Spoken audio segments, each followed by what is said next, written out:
Hello दोस्तों, नमस्ते। अपन पढ़ रहे हैं कक्षा 8 के जो बोर्ड के मॉडल पेपर हैं उनको पढ़ रहे हैं। अपन ने गणित के 3 मॉडल पेपर पढ़ लिए थे। आज अपन पढ़ रहे हैं विज्ञान का पहला मॉडल पेपर। तो दोस्तों इसमें समय रहेगा 2 घंटे 30 मिनट, यानी पेपर अपने 2 घंटे 30 मिनट में करना है और पूर्णांक रहेगा 80 का। अब देखते हैं दोस्तों सभी प्रश्न। तो पहला प्रश्न है दोस्तों कि फसल के दो दानों को भूसों से अलग करना कहलाता है। तो इसको थ्रेसर से अलग करते हैं तो थ्रेसिंग कहलाता है। तो ग आएगा इसका आंसर। अगला प्रश्न है दोस्तों अग्निरोधक प्लास्टिक का उदाहरण है। तो अग्निरोधक प्लास्टिक का उदाहरण है मेलामाइन। नेक्स्ट क्वेश्चन है निम्न में से आघातवर्धनीय नहीं है। आघातवर्धनीय का मतलब होता है दोस्तों कि जिस पर चोट मारने पर फैल जाता है, जैसे लोहा फैलता है, एल्यूमिनियम फैलता है, सिल्वर फैलता है। तो पेंसिल या लेड, जो अपनी पेंसिल आती है जिससे अपन चित्र बनाते हैं, वो आघातवर्धनीय नहीं है। अगला प्रश्न है दोस्तों नेप्थिलीन की गोलियां बनाई जाती हैं। तो इसका आंसर होगा दोस्तों कोलतार से बनाई जाती हैं। अगला प्रश्न है पृथ्वी का वह भाग जहाँ सजीव पाए जाते हैं तो क्या कहलाता है। जो सजीव पाए जाते हैं तो दोस्तों जैवमंडल कहलाता है। नेक्स्ट क्वेश्चन है स्नेहक द्वारा घर्षण का मान। तो स्नेहक द्वारा घर्षण कम हो जाता है। स्नेहक क्या होता है, जैसे ग्रीस वगैरह, ऑयल वगैरह चेन में अपन डालते हैं ना, तो इससे क्या होता है, घर्षण कम हो जाता है। अगला प्रश्न है दोस्तों माध्य स्थिति के इधर उधर या आगे पीछे होने वाली गति को कहते हैं। तो जैसे एक माध्य स्थिति ये है, मान लो ये लटका हुआ है, इससे आगे पीछे ऐसे ऐसे जैसे झूला झूलता है, तो उसको अपन क्या कहते हैं, कंपन कहते हैं। अगला प्रश्न है दोस्तों प्रकाश उत्सर्जक डायोड एलईडी के साथ जुड़े लंबे तार को जोड़ा जाता है बैटरी के किससे जोड़ा जाता है। तो इसका आंसर होगा दोस्तों धन सिरे से जोड़ा जाता है। अगला प्रश्न है दोस्तों 26 जनवरी 2001 को भारत के जिस क्षेत्र में बड़ा भूकंप आया हुआ था, तो गुजरात के भुज जो रेगिस्तान है उसके अंदर आया था। अगला प्रश्न दोस्तों निम्नलिखित में से कौन सी एक गैस पौधा घर प्रभाव या पौधा घर गैस नहीं है। पौधा घर यानी ग्रीन हाउस इफेक्ट है जो दोस्तों, वो कौन सी गैस नहीं है। तो नाइट्रोजन इसके अंदर नहीं है, क्योंकि नाइट्रोजन 78% पाई जाती है, वो क्रिया करती नहीं है। इसके अलावा तीनों हैं वो पौधा घर प्रभाव की गैसें हैं। अगला प्रश्न है दोस्तों इसके अंदर रिक्त स्थान दिए हैं, तो रिक्त स्थान को अपन को करना है। पहला प्रश्न है मिट्टी को उलटने पलटने या पोला करने की प्रक्रिया खालिस्तान कहलाती है। तो इसका अंदर आंसर आएगा दोस्तों जुताई। अगला प्रश्न है खालिस्तान और खालिस्तान धातु नरम होते हैं, उन्हें चाकू से काटा जा सकता है। तो दो ही धातु होते हैं, एक तो सोडियम और एक पोटेशियम, जिनको चाकू से काटा जा सकता है और केरोसिन तेल के अंदर रखा जाता है, वरना आग लग जाती है। अगला प्रश्न है दोस्तों खालिस्तान एक अप्रिय गंध वाला गाढ़ा द्रव है। तो कोलतार है वो एक अप्रिय गंध वाला गाढ़ा द्रव है। इसके अंदर चौथा है किसी क्षेत्र विशेष में पाई जाने वाली स्पीसीज खालिस्तान कहलाती है। तो स्थानिक प्रजाति या विशेष क्षेत्र स्पीसीज कहलाती है, यानी वो उसी क्षेत्र में पाई जाती है। जैसे उड़न गिलहरी प्रतापगढ़ में पाई जाती है और कहीं नहीं पाई जाती है। अगला प्रश्न है दोस्तों नर युग्मक में मादा युग्मक के खालिस्तान द्वारा लैंगिक जनन होता है। तो किसके द्वारा था, संलयन, यानी जो शुक्राणु है और वो जो अंडाणु है वो आपस के अंदर जुड़ेंगे तो उसके अंदर संलयन होगा और लैंगिक जनन होता है। अगला प्रश्न है दोस्तों कि अतुलघुत्रात्मक प्रश्न। तो इसके अंदर देखो पहला प्रश्न है फलीदार पौधों की जड़ों में ग्रंथियां पाई जाने वाले बैक्टीरिया का नाम लिखिए। तो फलीदार पौधे जैसे चना होता है जिसके जड़ों के अंदर गांठ गांठ पाई जाती है, वो उसमें कौन सा बैक्टीरिया पाया जाता है, राइजोबियम लेग्यूमिनेसियम। तो ये आपको आंसर इसका लिखना है। अगला प्रश्न है दोस्तों उस अधातु का नाम लिखिए जिसका उपयोग उर्वरकों में पौधों की वृद्धि के लिए किया जाता है। तो आंसर है दोस्तों नाइट्रोजन, जैसे यूरिया में भी नाइट्रोजन आती है। अगला प्रश्न है अधिक व्यावसायिक महत्व के कारण पेट्रोलियम को किस नाम से जाना जाता है। तो पेट्रोलियम को अपन काला सोना के नाम से जानते हैं।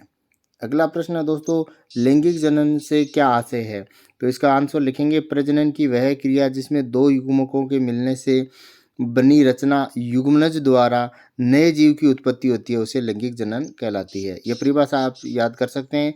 इसके अलावा मैं बता दूं जैसे नर से तो शुक्राणु आते हैं और मादा से अंडाणु, और दोनों मिलकर निषेचन करते हैं जिससे लैंगिक जनन अपन कहते हैं, जिससे संतान उत्पन्न होती है। अगला प्रश्न है दोस्तों दो ऐसे जंतुओं के नाम लिखे जिनमें अलैंगिक जनन मुकुलन द्वारा होता है। तो मुकुलन हाइड्रा और यीस्ट में होता है, ये आपको उदाहरण याद रखने होंगे। इसके बाद में खंड ब है। खंड ब के अंदर दोस्तों प्रश्न नंबर चौथा दिया है। चौथा प्रश्न है कॉलम 1 व कॉलम 2 का मिलान कीजिए। तो कॉलम 1 है नाइट्रोजन स्थिरीकरण। तो नाइट्रोजन स्थिरीकरण जो अभी फलीदार पौधों के अंदर अपन ने देखा था, तो कौन सा बैक्टीरिया रहता है, राइजोबियम। तो इससे मिलाना है। अब यीस्ट का उपयोग है, यीस्ट का उपयोग अपन ब्रेड बनाते हैं, ब्रेड खाते हैं, उसके लिए किया जाता है। मादा एनाफिलीज मच्छर से मलेरिया फैलती है। और वायु द्वारा संचरण जो किसका होता है, खसरा वायरस का होता है। तो ये आपको ध्यान में रखना है। इसके अलावा आगे प्रश्न है दोस्तों, जो 5, 6, 7, 8 इसी तरह से प्रश्न है, सबके आंसर अपन अभी आगे पीडीएफ में देखने वाले हैं। टोटल प्रश्न है दोस्तों 25।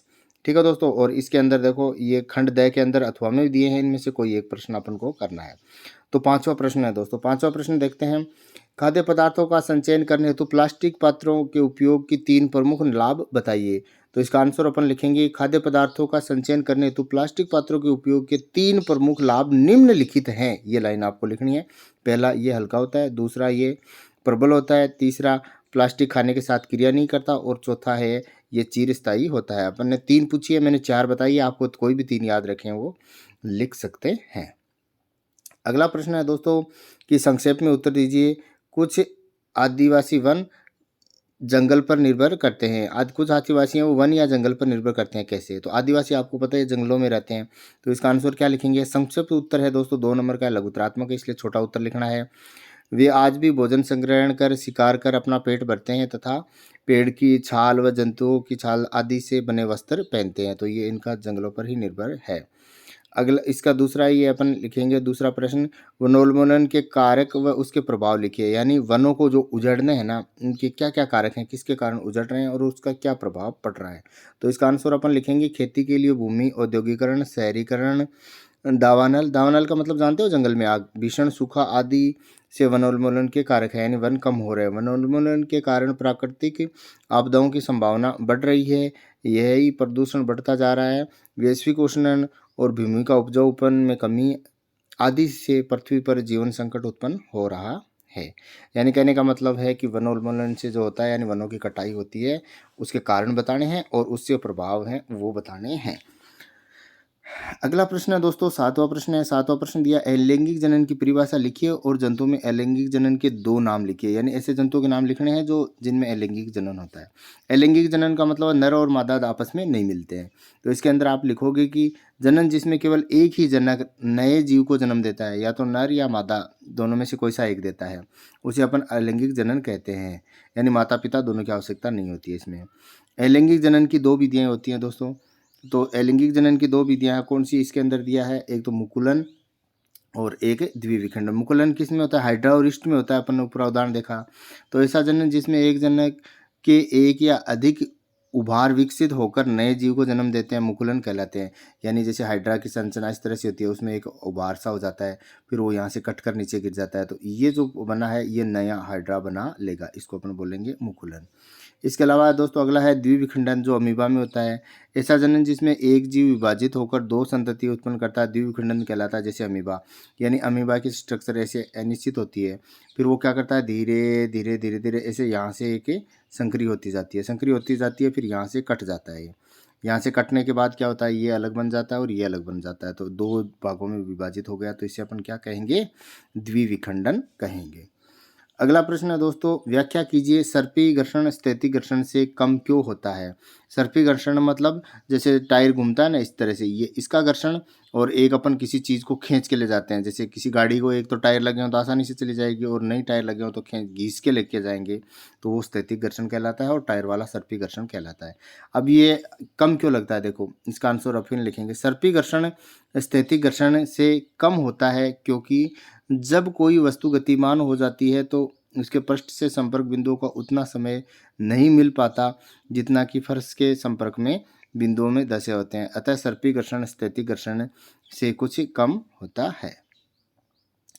अगला प्रश्न है दोस्तों 9वां प्रश्न दिया है इसने। 9वां प्रश्न है, निम्न वाद्य यंत्रों में उस भाग को पहचानिए जो ध्वनि उत्पन्न करने के लिए कंपित होता है। तो ढोलक, ढोलक के अंदर क्या होता है दोस्तों? ढोलक का वाद्य यंत्र ध्वनि उत्पन्न करने के लिए जो भाग कंपित होता है वह तनित झिल्ली है। यानी ढोल, ढोल तो आपने देखा ही होगा, ऊपर तनी हुई झिल्ली लगाते हैं जो चमड़े की होती है। सितार, सितार के अंदर क्या होता है दोस्तों? तार लगे हुए रहते हैं, तो सितार के अंदर तनित तार रहेंगे। आपको लैंग्वेज इस तरह से लिखनी है कि सितार वाद्य यंत्र में ध्वनि उत्पन्न करने के लिए जो भाग कंपित होता है वह तनित तार है। अगला बांसुरी, तो बांसुरी के अंदर क्या होता है दोस्तों? बांसुरी के अंदर तो हवा ही निकलती है, तो बांसुरी में वाद्य यंत्र ध्वनि उत्पन्न करने के लिए जो भाग कंपित होता है वो वायु स्तंभ है, यानी वायु से होता है। अगला 10 नंबर का प्रश्न इसने दिया है दोस्तों कि आग लगाने के लिए के समय फायरमैन पानी के होज या पाइपों का उपयोग करने से पहले उस क्षेत्र के मुख्य विद्युत आपूर्ति को बंद कर देता है। व्याख्या कीजिए कि वह ऐसा क्यों करता है। यानी कहीं आग लग जाती है तो जो फायर ब्रिगेड की जो आती है, पानी की गाड़ी आती है, वो पानी सप्लाई करने से पहले यानी पानी छिड़कने से पहले लाइट को बंद करवा देती है। ऐसा क्या कारण है? तो इसका कारण लिखेंगे क्योंकि साधारण पानी है विद्युत का सुचालक होता है। यदि वो छिड़काव के समय कुछ पानी विद्युत बोर्ड पे चला गया तो सारे क्षेत्र में विद्युत फैलने का खतरा बन जाएगा, जिससे जान माल की हानि हो सकती है। यानी अगर उसमें लाइट अपन ने बंद नहीं करवाई, विद्युत लाइट को नहीं कटवाया, तो पानी से क्या होता है, पानी सुचालक होता है और जहाँ जहाँ पानी जाएगा करंट दौड़ जाएगा, इसलिए जान माल की हानि हो सकती है। अगला प्रश्न है दोस्तों, जब हम किसी आवेशित वस्तु को हाथ से छूते हैं तो अपना आवेश खो देती है। व्याख्या कीजिए। यानी आपने कभी कभी देखा होगा कि कहीं अपन हाथ लगाते हैं तो चट चट बोलता है, ठीक है ना, करंट से आता है कभी लोहे की अलमारी वगैरह, तो इसका वो एक बार लगने के बाद में नहीं होता, यानी वो आवेश खत्म हो जाता है। क्यों होता है?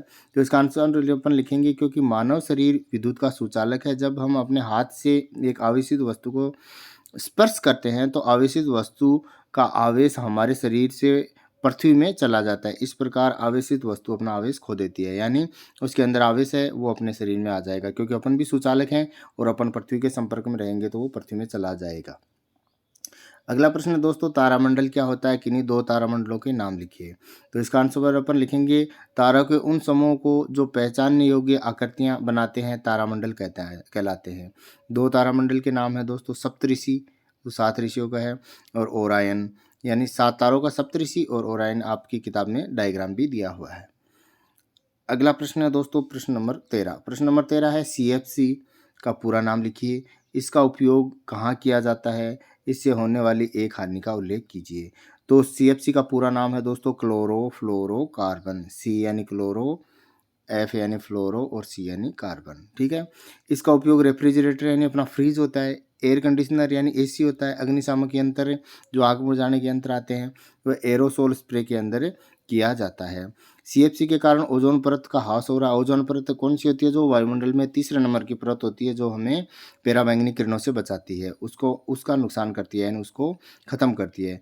तो CFC के कारण ओजोन परत का ह्रास होता है, जिससे ओजोन का अवक्षय कहते हैं। ओजोन के अवक्षय से पराबैंगनी किरण अधिक मात्रा में पृथ्वी पर पहुंचती है, जो अपने अंदर त्वचा कैंसर का कारण बनती है। तो ये हो गया दोस्तों खंड ब तक 13वां प्रश्न। अब देखते हैं दोस्तों अपन 14वां प्रश्न। 14वां प्रश्न है कि नाइट्रोजन चक्र को चित्र का चित्र बनाइए। यानी नाइट्रोजन चक्र का चित्र बनाना है, यानी नाइट्रोजन किस किस तरह से वायुमंडल के अंदर रोटेट होती रहती है, घूमती रहती है। तो इसका चित्र है दोस्तों, मैं आपको इसको थोड़ा छोटा कर लेता हूँ और यहाँ से अपन शुरू करते हैं। तो यहाँ से समझेंगे कि वायुमंडल में नाइट्रोजन है वो 78% पाई जाती है। तो वो देखो पृथ्वी पर कैसे आती है, इसके 2 कारण दिए इसने, ये आपको आराम से समझना है। पहला कारण है वायुमंडलीय नाइट्रोजन का जीवाणु व नीले हरे शैवालों द्वारा स्थिरीकरण। जो नाइट्रोजन स्थिरीकरण के जीवाणु है वो क्या करते हैं, नाइट्रोजन को, हवा को, N2 को ले लेते हैं और वो पृथ्वी में उसको लेके जाते हैं। तो अब आगे क्या, ये कैसे आएगा? जीवाणुओं द्वारा स्थिर नाइट्रोजन को नाइट्रोजन यौगिकों में परिवर्तित करना और मिट्टी में उपस्थित नाइट्रोजन यौगिकों के रूप में कन्वर्ट उसको कर देते हैं। एक कारण तो ये। दूसरा, जो तड़ित द्वारा नाइट्रोजन स्थिरीकरण होता है, बिजली चमकती है, उससे भी नाइट्रोजन जो N2 एक्रिय गैस में है वो क्रियाशील यौगिकों में बदलती है और फिर वो पानी के साथ वह मिट्टी में चली जाती है, ठीक है। अब मिट्टी से वापस नाइट्रोजन ऊपर जाएगी, कैसे जाएगी? कुछ तो पौधा अवशोषण कर लेंगे और पौधा क्या करेंगे, उसको पौधे को जंतु खा लेते हैं और उससे क्या होता है, जंतु फिर उत्सर्जन करते हैं, यानी जैसे मूत्र करते हैं, मल त्याग करते हैं या मर जाते हैं, वो वापस ज़मीन के अंदर चली जाती है, ठीक है दोस्तों। और दूसरा क्या कारण है, जीवाणुओं द्वारा नाइट्रोजन यौगिक को गैस में परिवर्तित किया जाता है, वापस N2 में परिवर्तित किया जाता है और वो वापस N2 नाइट्रोजन जो है वो वायुमंडल के अंदर चली जाती है। यानी नाइट्रोजन वायुमंडल से पृथ्वी में जाएगी और पृथ्वी से वायुमंडल में जाएगी। इस पूरे चक्कर को नाइट्रोजन चक्र कहते हैं। तो ये आपको याद रखना है और ये ज़्यादा अच्छा नंबर का आता है और आसानी से ये याद भी हो जाता है, ठीक है दोस्तों। अब देखते हैं आगे 15वां प्रश्न। 15वां प्रश्न है, राणा गर्मियों के लिए कमीजें खरीदना चाहता है, उसे सूती कमीज खरीदनी चाहिए या संश्लेषित कारण सहित राणा को स्पष्ट कीजिए, यानी कारण स्पष्ट करना है, राणा को बताना है कि क्या कौन-सी करनी चाहिए। तो आपके हिसाब से कौन-सी करनी चाहिए? सूती करनी चाहिए। तो राणा को गर्मियों के लिए सूती कमीज़ लेनी चाहिए क्योंकि संश्लेषित कपड़े बहुत जल्दी गर्म हो जाते हैं और अंदर हवा नहीं जाने से, पसीना आने से कपड़े के शरीर से चिपक जाता है, जबकि सूती वस्त्र कपड़ा में हवा अंदर बाहर जाती रहती है और पसीना भी सूख जाता है। तो ये दोस्तों अपन ने इस मॉडल पेपर के 15 प्रश्न कर लिए हैं। वीडियो काफ़ी बड़ा हो गया है, तो पार्ट 2 अपन जल्द ही कर लेंगे। अगर आपने चैनल को सब्सक्राइब नहीं किया है तो चैनल को सब्सक्राइब कर लीजिए और वीडियो को लाइक एवं शेयर कीजिए। इसके अलावा आप मेरा टेलीग्राम चैनल है उसको भी ज्वाइन कर सकते हैं और मैंने गणित के भी मॉडल पेपर आपको करवाए हैं, तो वो मॉडल पेपर भी उसका लिंक भी आप मैं डिस्क्रिप्शन में दे दूँगा, वहाँ से आप कर सकते हैं। इसके अलावा कक्षा 8 की गणित भी आप मेरे चैनल पर पढ़ सकते हैं, उसका लिंक भी मैं डिस्क्रिप्शन में दे दूँगा। तो आप डिस्क्रिप्शन को एक बार ज़रूर चेक करें, आपको वहाँ से बहुत सारी चीज़ें मिल जाएँगी। धन्यवाद दोस्तों।